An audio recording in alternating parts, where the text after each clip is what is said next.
Alrighty. So game number 2 here. And this is Sand Trap. So Sand Trap was one of the home maps for Rulers of Rome. If you've seen Arabia meta, if you have seen those open land map games, this tends to play out quite similarly. This map is crazy. And if you have good build orders, if you're very aggressive, if you can coordinate well, you can destroy. In the red, we've got Chaos. He's part of the winning team. Jur-Ott in the first game. In the yellow, then, he's playing as the Magyars. In the yellow, then, you have Freaking Andy.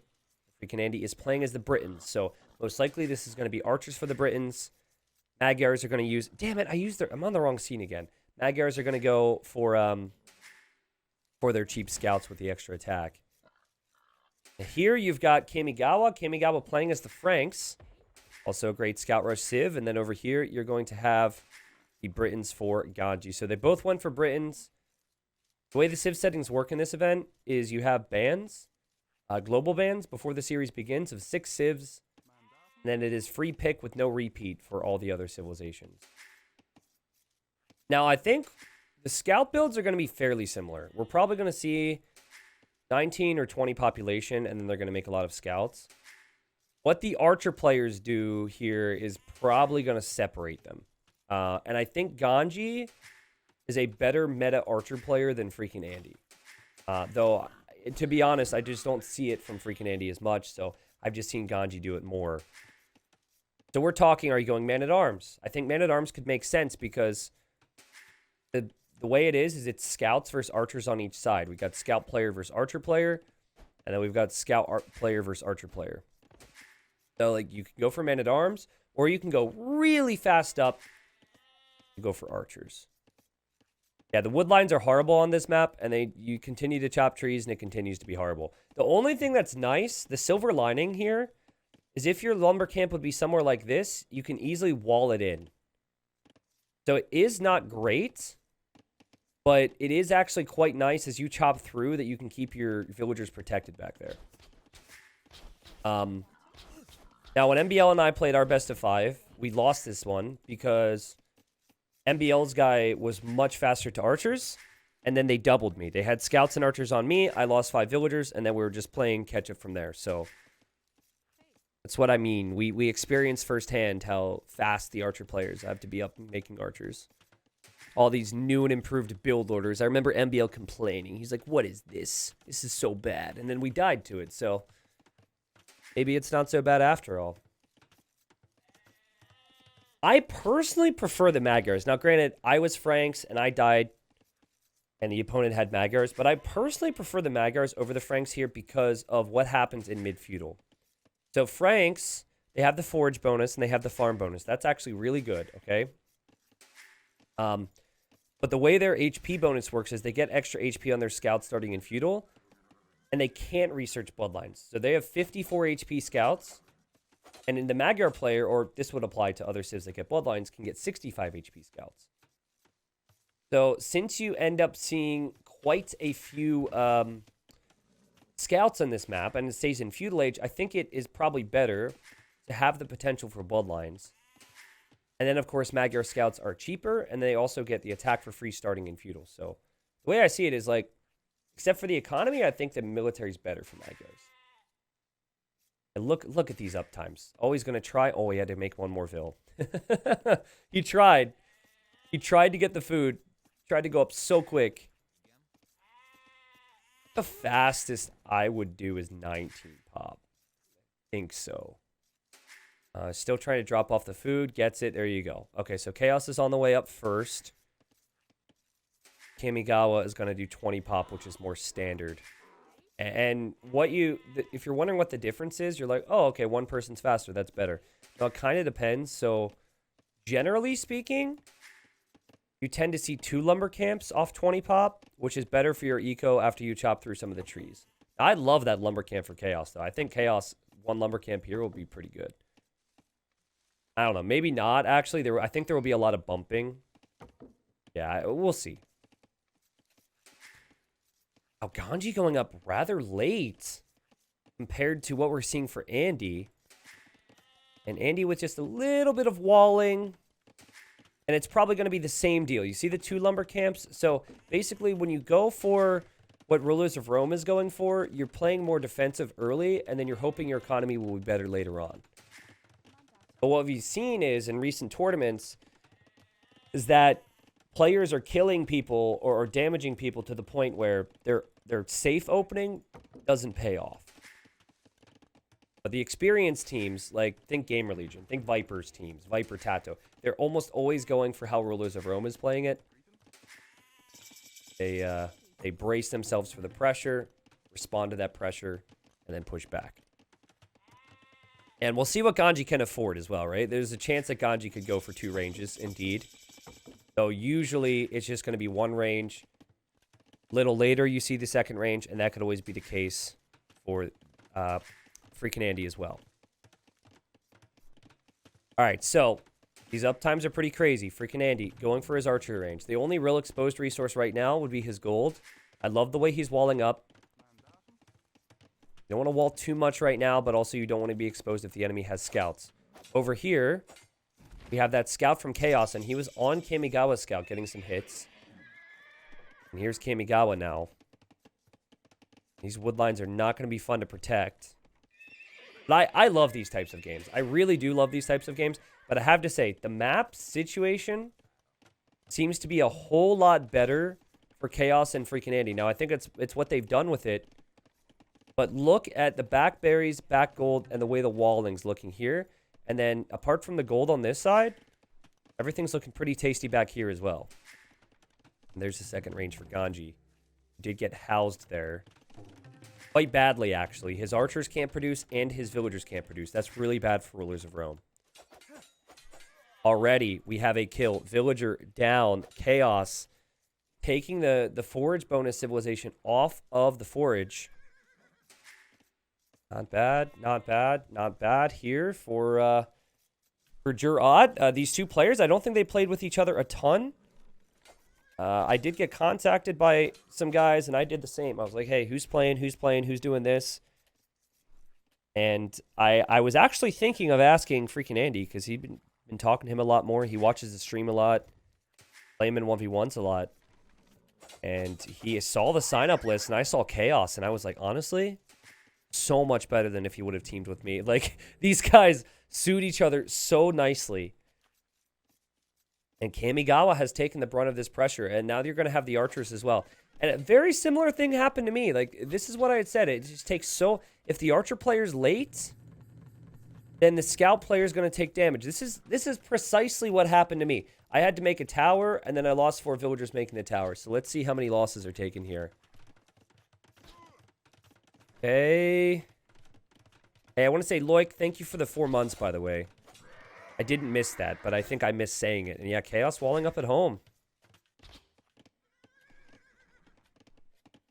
So you've got forging already for the scouts. And now what you want to do, you have to make a decision on how you play the rest of this feudal age. You can make a 2nd stable here. You can say, you know what, we're ahead. Let's stay ahead. Let's make more army. But if you're protected, you could also expect them to overmake army. And then you can always head up towards Castle Age. T90, in all seriousness, do you think if map creators can have that much control over maps... Okay, I didn't see the rest of that message. I'll have to see the rest of that message. You're going to have to repost some of that for me.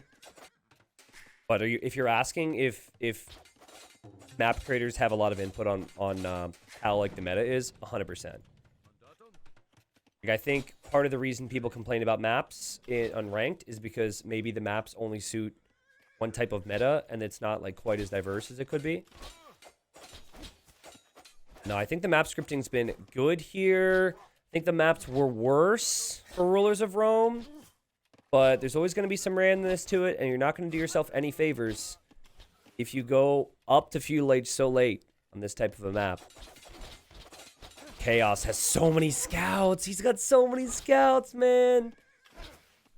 You think there should be consistency between opponents and the resource locations? No, I don't think so. That would be bad for the game, because then you just scout your own base and you're like, okay, his gold's on the back, and then you changes everything.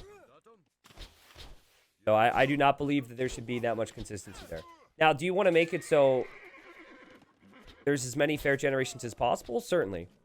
Certainly. But we're not talking about Red's base. We're not talking about Yellow's base, because all the pressure's been over here.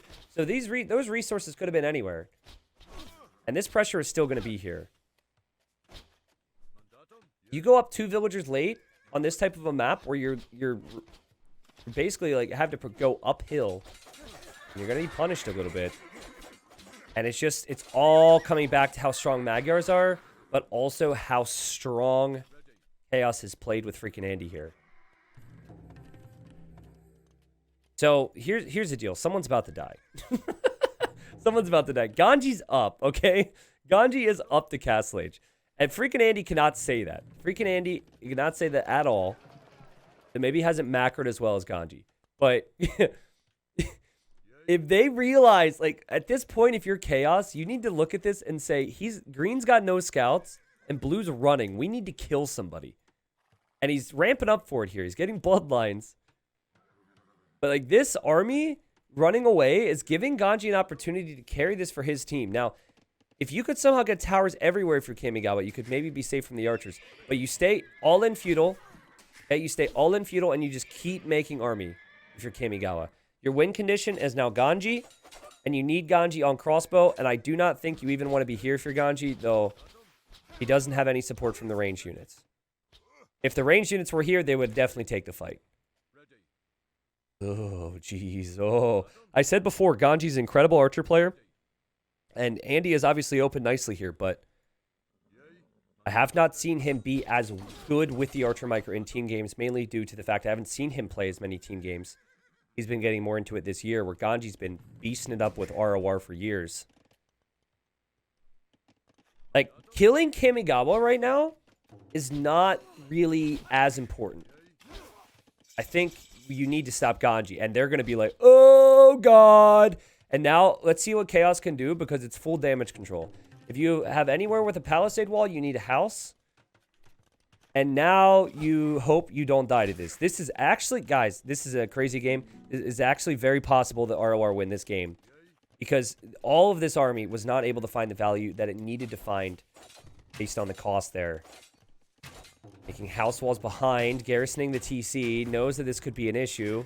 Chaos wants to go up to Castle Age. Are they going to dive this? Are they going to dive this? They're diving this. The scouts are there. We've got these house walls here. But now the scouts could actually take an engagement against the crossbows. You also have the TC.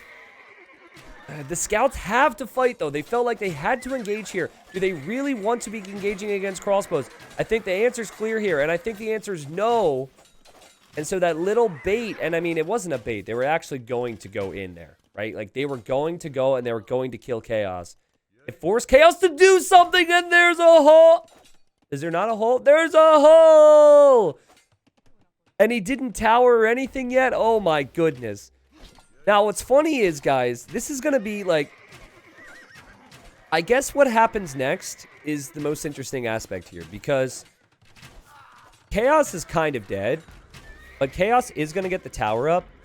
And Chaos can maybe contribute with something at some point. Like Siege or something. I don't know. It feels like he's just GG at this point. But Ganji and freaking Andy are going to own their sides. So we could see 2 dead players. And is this going to be a 1v1 game? Like, does Kamigawa got to start... Does he have to start running away right now with villagers? Because the siege is going to come. Chaos is probably like, hey, just kill him. Just kill him. I'm fine. I'm fine. This is when you lie to your teammates. You're like, he only killed 3 vills. He only killed 3 villagers. And then, like, freaking Andy will look over here and he'll see everything. He's like, are you sure? He's like, yeah, it was only 3. I got everything else on my TC. You just straight up lie. You do not want your teammate to feel the pressure. You're like, you're fine. Just kill your guy. Kill your guy. And here comes the mangonels. And the difference here is that Kamigawa can actually make army. But he can't make that much army. And he can't make army that can stop the siege and stop the crossbows from killing him. So we've got 43 villagers for Ganji. We have another TC for Chaos. So Chaos, I actually think this was a big mistake from Ganji and Kamigawa to not check this. These villagers should all be dead. But anyways, Chaos can at least try and boom back into the game. And I think... I mean, okay, now Andy's going to have to brace himself for the pressure that's coming to him. But if he can do that, while also doing this, I think it's okay for Jur'at. Now, Rulers of Rome still has the lead, don't get me wrong, but imagine how much could change. I love the play from Kamigawa, though, just to do what he can by adding towers. He knows his TC is going to go down, but he's just going to add towers everywhere. And Andy knew something was coming. He started to get all these house walls down, and now he's going to have problems. And this is where it gets tricky because you don't want to have to send your army home, but you kind of feel like you need to send your army home. Maybe he'll take the TC out and then send the army home. But look at this pressure. Ganji completely untouched now. Has been the entire game until this knight's going to show up. And suddenly, freaking Andy doesn't seem... I mean, he has the military numbers. It's even with Ganji, but he still feels like he has to kill Kamigawa. But he's continuing to kill Kamigawa. That's the thing. He's continuing to move in. So this is bad for freaking Andy. But this is good for Andy, and he's killing his own crossbows. Oh, God. What did you... don't stand next to it. Okay, anyways, he's through. And Kamigawa's making a new TC here. God, this is... You can tell the players are so stressed right now. Oh, my word. And guys, Chaos is going to have more vills than Kamigawa. But Ganji is going to have more vills than Andy. This is amazing. This is an incredible game. He can finish his TC. So he deletes that so he can build one somewhere else. It's also really hard to rebuild TCs on this map because there's elevation everywhere. I honestly think... I don't know what to think. Ganji's going to try and get a TC here. I feel like I would actually prefer Rulers of Rome's position now. No, I don't. I don't know what to think. It's crazy. Like, Ganji's position is incredible. But at the same time, the fact that Chaos can contribute with knights is a pretty big deal. And Kamigawa's like, I've got 4 scouts, and I'm here to kill everything I can with them as I lose my eco on the other side. And guess what? The scouts are going to get in, and Chaos notices this. He's going to be frustrated by that. The knights that were over here trying to hit Ganji were cleared up by those Britain crossbows, and that's a lot of crossbows. Like, the army for ROR and the Vil count is higher. But the score says they are losing because they have a feudal age player who's now without a TC. Oh, no, has a TC. Okay. But, I mean, that's not going to last for very long. Love the scout play from Kamigawa, though.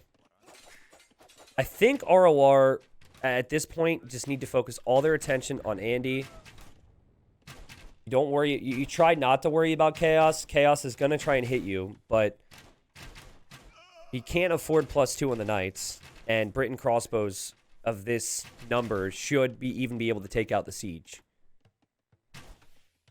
Maddie, what's up? Says 1890, longtime YouTube viewer here. Decided to stop being smelly. Hey, welcome. You're still smelly, but we welcome you. The fact that that's caught on is hilarious to me.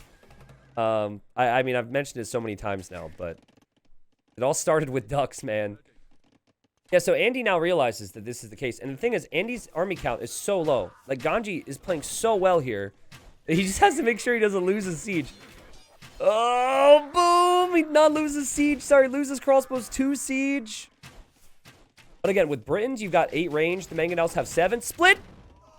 Nice split! Split! Oh, God!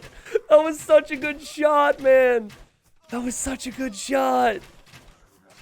There's knights here from Chaos, though. So, Kamigawa's at 30 villagers. The Vil count is even. The military count is not so even. But Ganji really needs to get a move on here and kill somebody. Because Andy's going to be getting more Vils. And then Chaos is going to get more Vils. Those were some great shots there from freaking Andy. That's definitely a position where you are definitely going to lose your army. But you want to get as much value as possible. And Ganji was microing well. Freaking Andy picked the spots. Was attack grounding properly. And wow. I love this from Chaos. I love, like, the random knight or two that keeps showing up. Because then Ganji has to send all of his army here to deal with this. And yeah, he's got to react. And this just gives time. And you can see that Andy now knows that the pressure's probably coming over here. So he's here to help. The thing about this map is there's not a ton of stone. We don't really have many players mining the stone. The only one was going to be Kamigawa. But I was thinking a forward castle would maybe be good. But Chaos losing some villagers there on the front of his base. Trying to get up. What he wants to do is he wants to get the +2 knights. He wants to get full armor in, but he's not going to be able to do that. These players microing.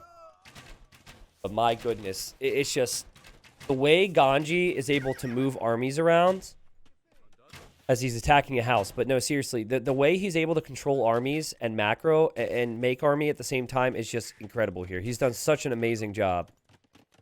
Now, also, he was the only player that wasn't damaged early, so he's made the most of it.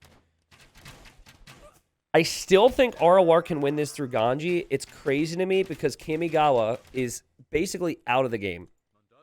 Like, even if Kamigawa makes it to Castle Age, it's not going to be till 36 minutes. At the earliest. But I think what you need is you need Siege or you need something that kills and finishes the game. And I don't know if Ganji can get that right now. And every time he splits groups, it can get whittled down. This here, that's going to get whittled down by freaking Andy's group. That should get whittled down by a knight. You need that big mass. And I guess he's forgotten about this. It's only 4 of them. And he sees this. Chaos, 65 villagers. Uh-oh, guys. The German-Austrian team, they have the Vill count lead now, and they've got the TCs to continue that. This is not looking like Ganji can do it on his own. And just as everyone out there is like, oh no, oh no, oh no, I really wanted Rulers of Rome to win this game. I'm so sad. My day is ruined. Pay attention to the top right.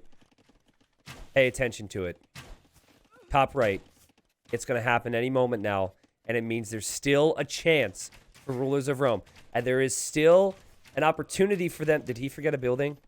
He forgot a building. But it doesn't matter. He might have ruined the commentary. But guess what? He's going to go fast imp, people. Or not really fast imp. This is not fast imp. But it's much faster than what the other people can do. So Kamigawa is on the way to Castle Age. And he's probably like, I'm up. And then Ganji's going to be like, I'm up.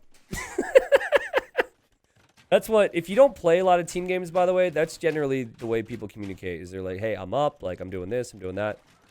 So, Chaos needs to raid Ganji like crazy. And then Andy needs to try and kill army. If Ganji makes it to the next stage and doesn't have a lot of army, and no longer has 90 villagers and is around to like 70 or something, then the eco difference is massive. And German-Austrian team wins this game. You've got tons of knights from Chaos, and he needs to continue that. And for Ganji, he pretty much has to fall back altogether, which could lead to some problems for Kamigawa. But honestly, no offense, Kamigawa, you don't matter right now. You do not matter right now. It is all about Ganji, and Ganji has dropped down to 70 villagers. But he has the ability to get Arbalest still, and he's got so much army. So, I mean, you never know. He's microed this army, and he was going to try and wall this up because he knew that the raids would come in. Now, if Kamigawa is able to do the same thing then to freaking Andy, it could be good. Just make, like, enough knights to harass and distract.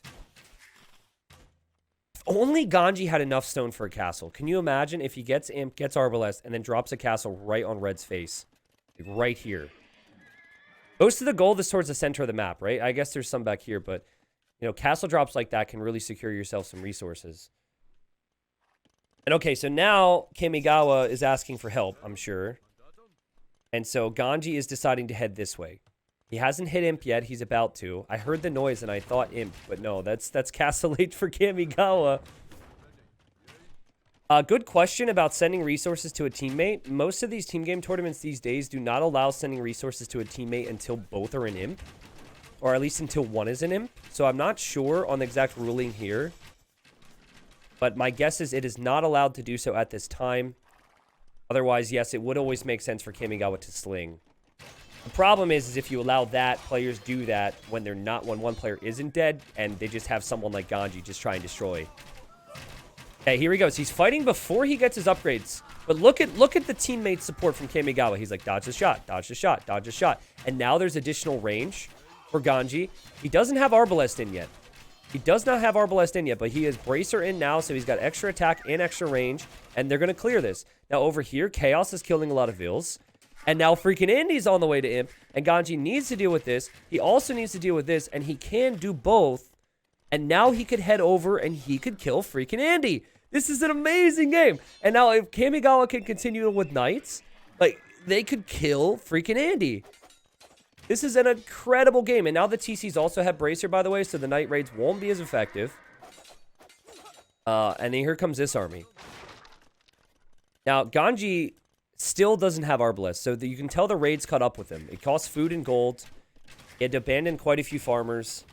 He also had to garrison here. He's going to make another TC here, actually, just to secure the gold. I like the lack of, the lack of hesitation from Ganji. I like how he's immediately running forward on both sides. What I also would like to see with that, if you're Chaos, is the same thing. And just try and raid all the time. You cannot let this guy breathe. Panic TC for Chaos over here. This group still is an Arbalest. Ganji's still struggling there. I think he should stop making Vills. I really think you should stop making Vills. And now he's got 2 groups. He himself has triple what the whole enemy team has. And then Ganji's like, don't worry, kid. I've got this. I'm going to boom. I'm going to boom. He's 2 TCs. It's 200 villagers versus 130. But can Ganji do it on his own, man? Again, I think he really needs that castle drop. A castle drop on red would do so much damage. Freaking Andy is going to try and get his own upgrades here. Is about to hit the Imperial Age, but only has 13 crossbows. And a lot of this economy might not be on gold. It might be on wood. This group in the back. Oh, it's still not Arbalest. That makes me so sad. But it's a good... Oh, God. Okay, it's a good position unless Ganji doesn't realize the mangonel's there. He has to kill that. And he's got the range to kill it. I mean, he's mopping up knights, which is beautiful. Okay. He's focused on this group. Focused here. Would have been so much better if he had Arbalest, guys. But still, look how strong that is. Having the imp upgrades on archers. It will probably get cleared. But now Kamigawa's here. And Kamigawa's lacking upgrades. Kamigawa's lacking husbandry. But he's helping. And... I still feel like this is winnable for Rulers of Rome. But I'm starting to look at the army numbers now for freaking Andy. And the fact he's still got 100 villagers. And the fact that he basically is going to equal the tech that Ganji has. And it just feels like Ganji has to switch to him now and kill him. Like Ganji has to be all over Andy. Maybe the castle drop I'm talking about has to be here. Ganji, 106 villagers, 47 army. And he's got so much gold income, which I think is the key. Keep an eye on Andy's gold count compared to Ganji. Andy cannot comfortably take a lot of gold right now. Okay, he's over here. Okay, we've got knights and Arbs back here, though. This is going to be so bad for Chaos. This is so bad for Chaos. Chaos is getting wiped here, man. He is killing a lot of the Arbalest, which I guess is the goal here. But now you've got Ganji moving forward. And Ganji overextending a little bit, maybe not expecting to see that much. And actually, I misjudged that fight. I was way off base there. That was actually a clear from Chaos. Well played. I guess having the attack over free was a big help there. Whereas Kamigawa's got 0 attack upgrades. And now can they do it? Like, is this the moment? It feels like this might actually be it. Because Ganji suddenly only has 44 Arbs. And they've been whittled down. That said, he's got a lot of them over here hitting red.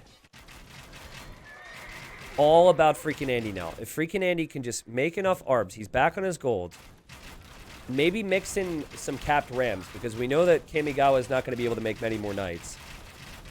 They take the middle, or even hold the middle here with these Vil counts. They will finally do it, I believe. Just imagine how exhausted you must be if you're Ganji right now. Like, my goodness. But Kamigawa putting in the work over here. Still no attack upgrades on the knights. 57 villagers getting some Vil kills, but does that matter as much as the wood and the gold villagers? I don't think so. I think that's going to be the key. Wood, gold, Arbalest numbers. Wood, gold, Arbalest numbers. I mean, this group is still doing a lot, but it almost feels like it would be more effective if that group was here. Not that he should pull them now. But guys, we've got more support from Chaos too. Chaos is sending in light cav, and I know they do die quickly, but they're still attacking. They're still soaking up shots. As freaking Andy hits from the top of the hill. And it feels like that time window is closing. And I don't think there's ever going to be a shift where you could see Kamigawa come back into the game in the same way that Chaos is right now. That said, I mean, the Night Raids have done a lot. The Night Raids have done a lot more than I expected. He's trying to hit the gold now with these Knights. And he did hit the gold here, and maybe I'm misjudging it. Look at 37 military versus 54. Some of this will go down. Even have a mangonel there? This is ridiculous. This is ridiculous, man. Andy is playing out of his mind, too. It's not like Andy's having a bad game. But Ganji, man. Holy crap. This guy plays community games, man. Like, well, he used to back when it was a bit more rigged. He tries to get in every now and then, but he's improved so much over the years. But look at him go. And I mean, okay, now you should see Chaos come in with a raid of something on Ganji, but Ganji still got so many. He's still got so many numbers. Also, he's camping the ranges, so freaking Andy has to make sure he produces from these other ranges. And Ganji's also going to mix in some skirmishers, which normally would be bad if there's knights out. But there's not that many knights out yet for Chaos, so Chaos is going to need to get his numbers up. Yeah, Andy has the stone for a castle, but I think what they wanted is they wanted to build a castle right where now we're seeing a castle from Ganji. And, okay, this is something they spot, so they see it's happening. Good kills. Okay, and Andy's going to drop his own right here. Crazy game here.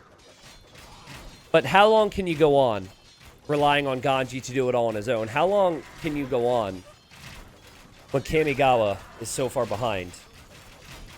Just don't know if they can continue much longer. I've just seen Ganji's Vil count, or sorry, not his Vil count, his army count go down to 29. That's the lowest we've seen it in like 30 minutes. Honestly, that's the lowest we've seen it since early Castle Age. He has not dipped below that number. It's not like he doesn't have the ranges. He does have the ranges, but it can be tricky to get access to the resources sometimes. It can be tricky to remember that when you're microing. And I like this from Kamigawa. I like this, but I don't like this. We have a tower from Andy. The arbs from Andy all over the gold, all over the stone.